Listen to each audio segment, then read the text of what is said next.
Welcome, welcome. Welcome to Documented Progress Notes. So today we are going to talk about getting your progress notes done. This workshop goes with my textbooks that talk about an introduction to progress notes. And so this is like what you gotta know. And, both folks who have been doing this for a long time and folks who are new, we are going to kind of walk through progress notes.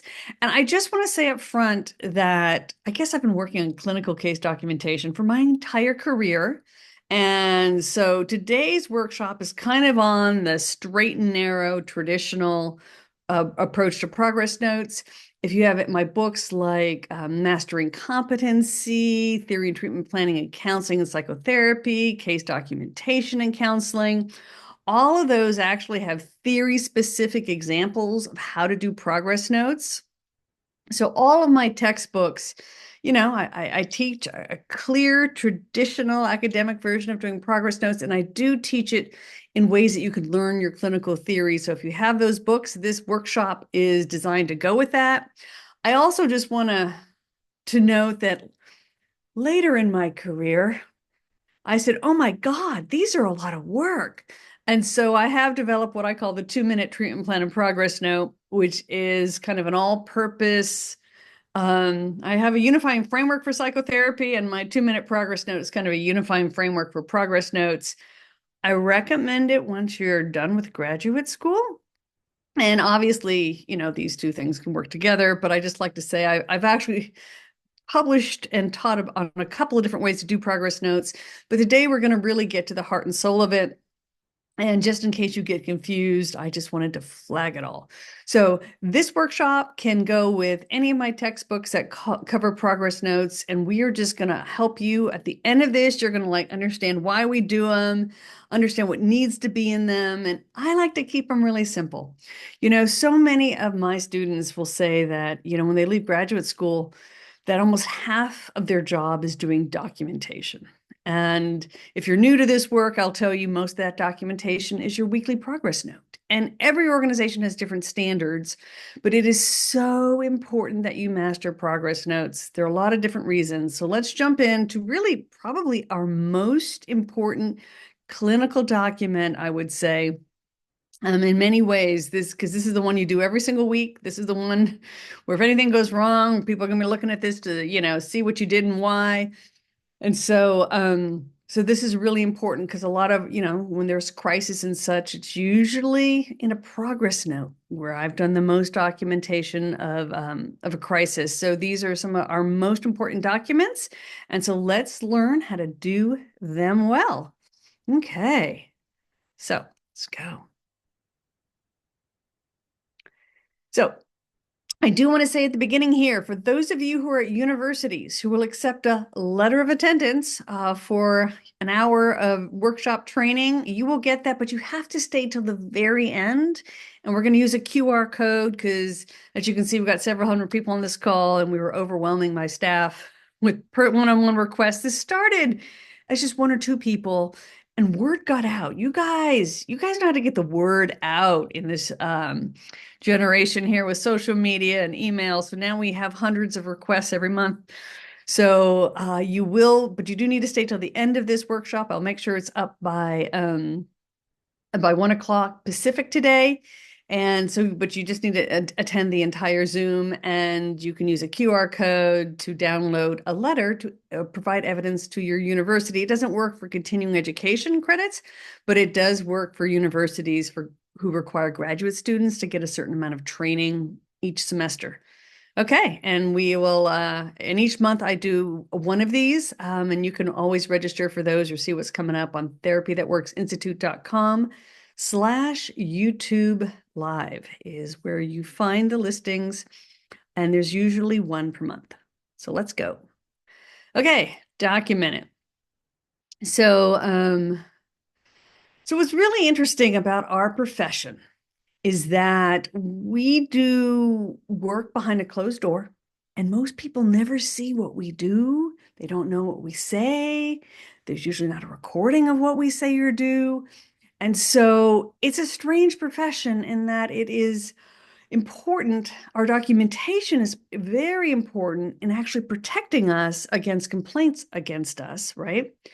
Um, so So it's important that we really use this documentation. First and foremost, our progress notes are what we write down, and they are a protection for us, as well as documentation for other clinicians or for clients to document their care.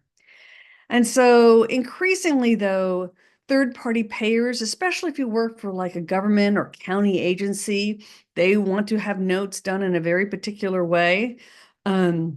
And they want to know whether or not we're making a difference, right? So the progress note is our primary means of showing that we are offering and rendering professional care that conforms to legal and ethical guidelines. And so we can complain a lot about progress notes, and I'm right there with you, right?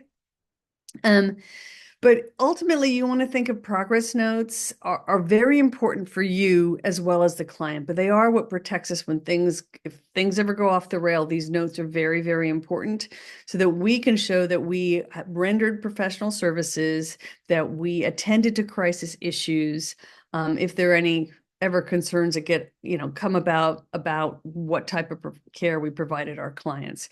So it protects us and it helps clients, and helps us provide hopefully better care to our clients, and also documents their care, because sometimes, that will be needed.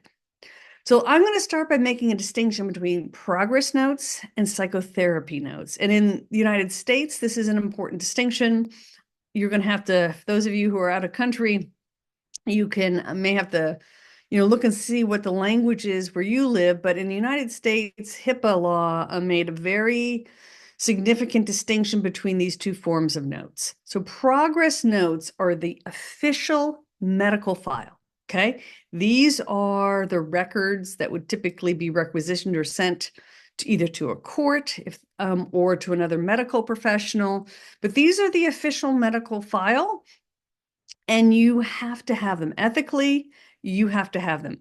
I'm actually old enough to have practiced in a time period before HIPAA when there were some therapists I knew in my training or who trained me who said they don't keep notes, right?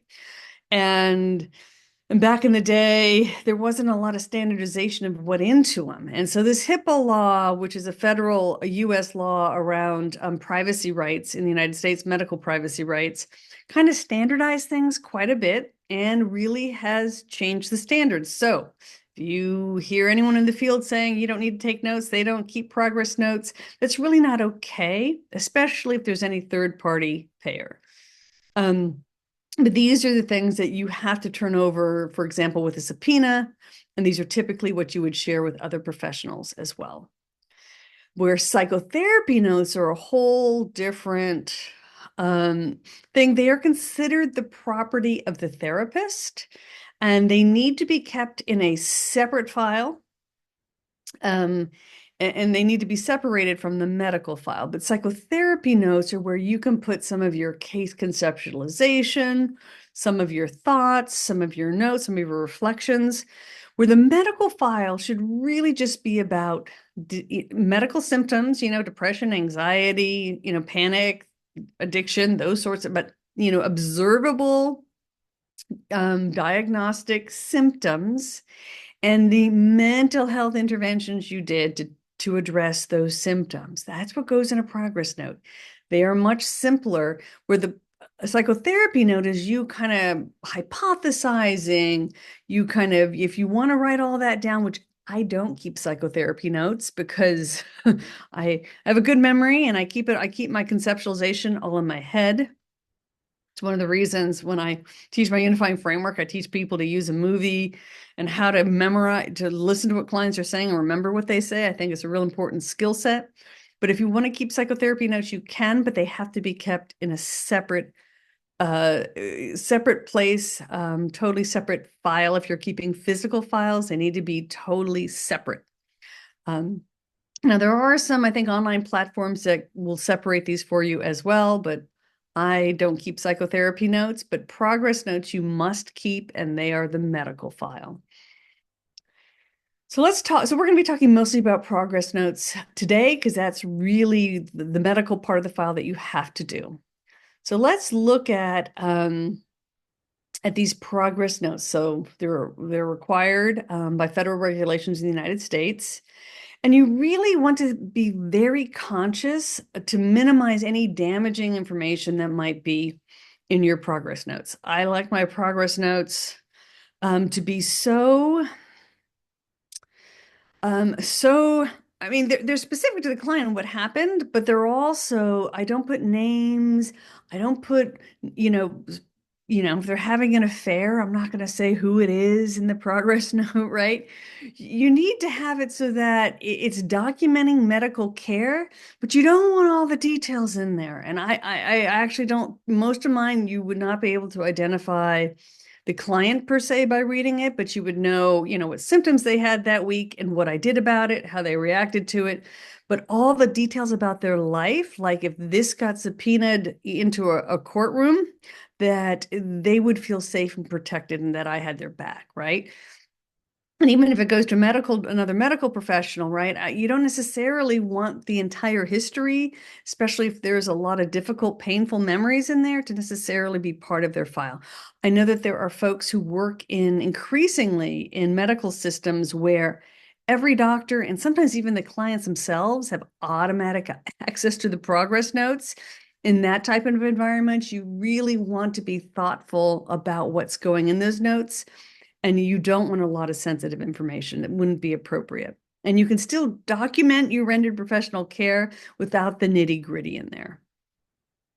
So you want to maximize their privacy while documenting your competent treatment. So you're really focusing on the clinical symptoms, the diagnostic DSM symptoms, and your clinical interventions. And you don't need to put all the nitty-gritty details about their life into a progress note to do that.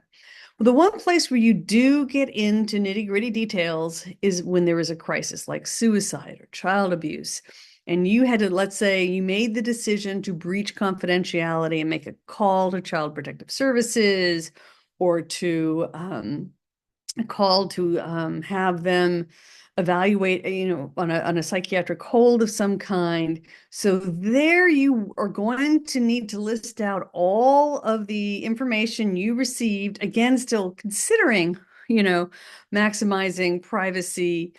You don't have to put names in there, but you can put, breakup with boyfriend, prompted client to think about, ending their life. So you can put that sort of thing there. You still don't need the name of the boyfriend, but you do need to document that the client stated and put a quote mark, open quotes, and what they said that made you think that they might hurt themselves. So even in crisis situations, you're going to go into a lot more detail, and you should be including everything the client said or reported. And this is a great place to use quote marks that made you think that someone might be in danger or needed, some kind of intervention.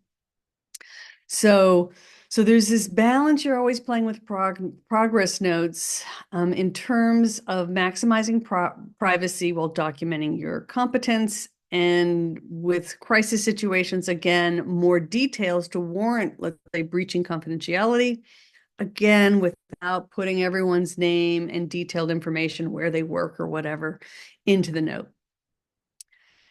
Okay, so these are some of the things you're thinking about with progress notes.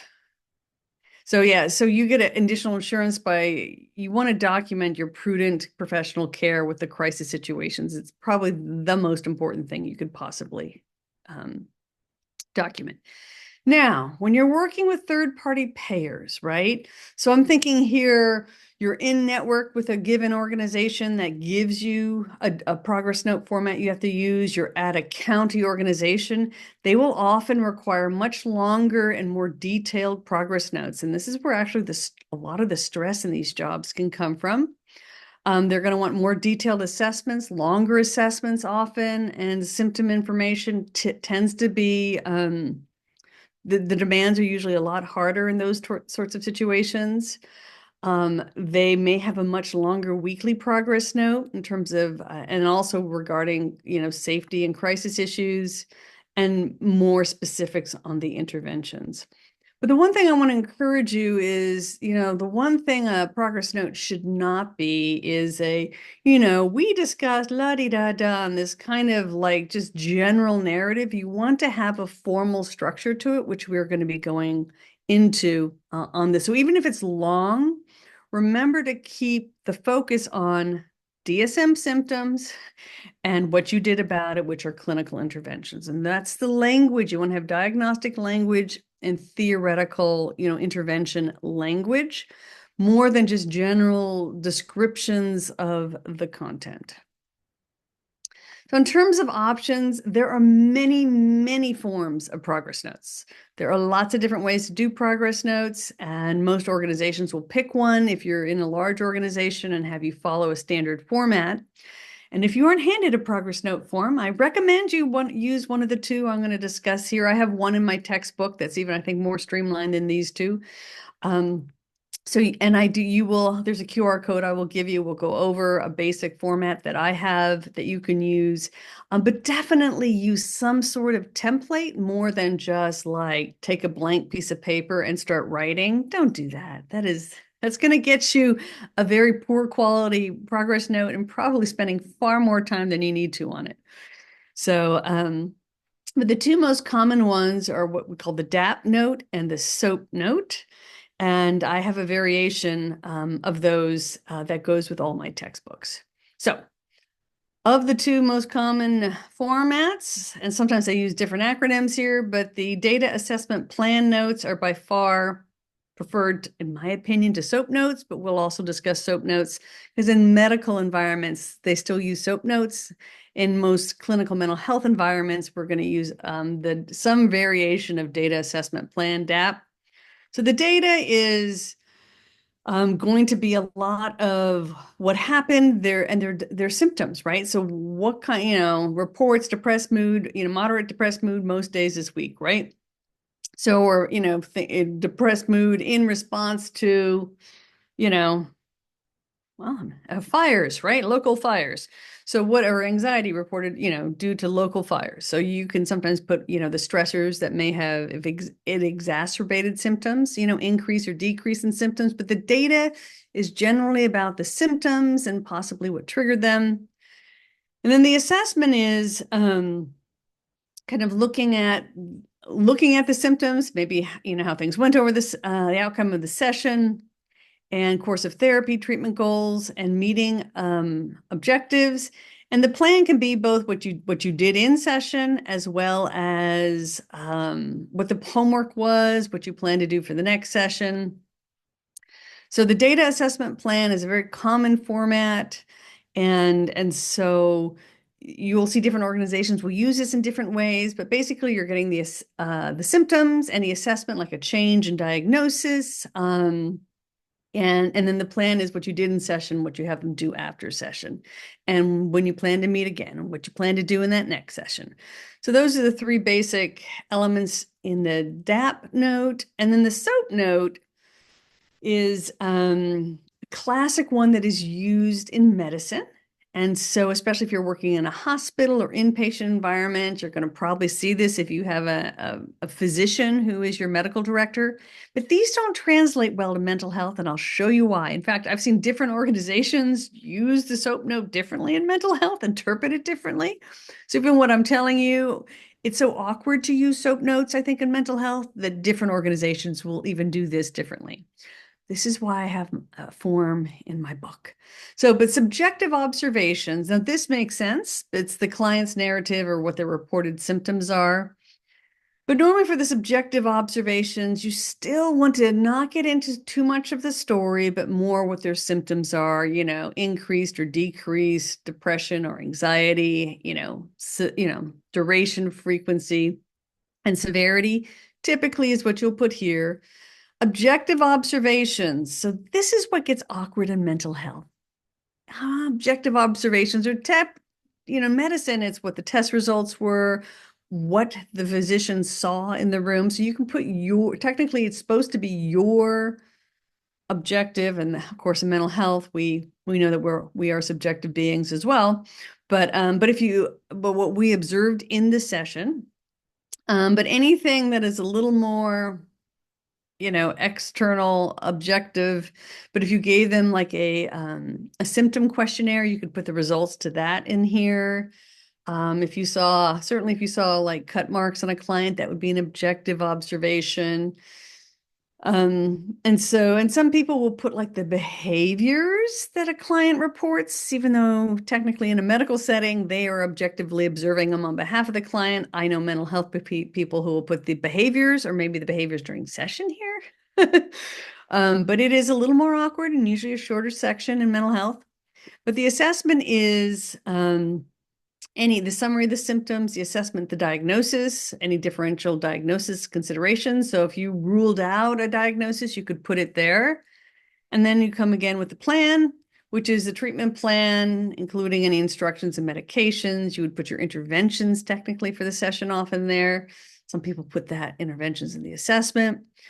But the SOAP notes, very, very common, but it is an awkward fit for mental health. That's all I can say.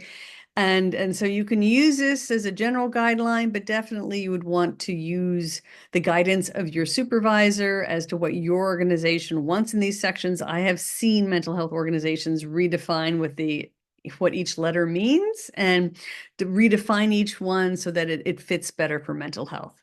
I wish I had better news, but hey, I'm just here to teach you, like I said, this is the foundational course in progress notes.